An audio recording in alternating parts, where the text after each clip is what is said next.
Everybody ready? Yes, sir. Go ahead. Go ahead. We're good. Good evening. I'm Cheryl Victorian, Sheryl, last name Victorian, Victorian, Assistant Chief Patrol Region 2, Houston Police Department. Tonight at about 11:11, we were dispatched to a welfare check, urgent.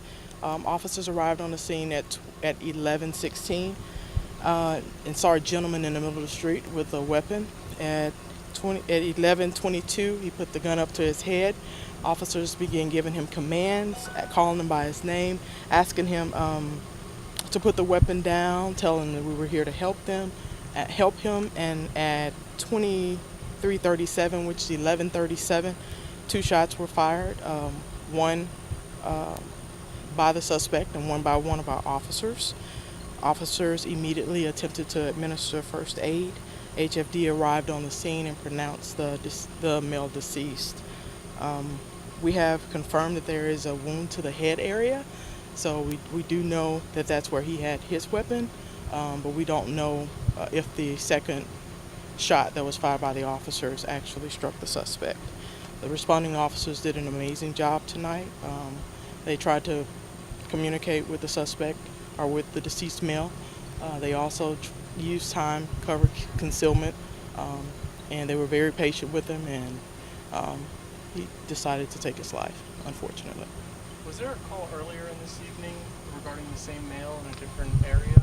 This is preliminary information, but we do have information that this gentleman has been having issues all day, and telling family members that he wanted to commit suicide and that he was suicidal.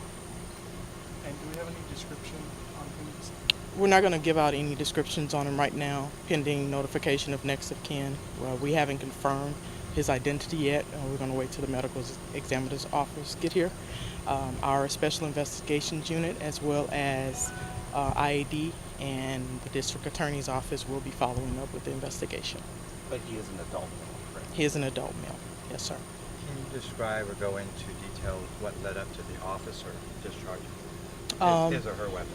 So I would be speculating if I did that, but of course the obvious possible reasons are because the officer felt threatened, there was an intentional discharge, or it may have been an unintentional discharge if the officer was startled. But that's just speculation again, but the two possibilities.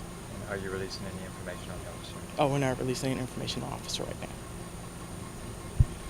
But you know, the officers, you have to consider that a male in his state of mind, a male who we can't determine what he's going to do in a hopeless state, that it's a very frightening situation.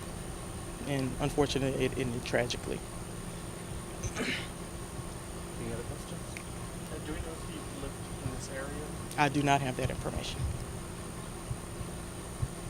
This all just want to ask, I'm sorry. This all happened in the street.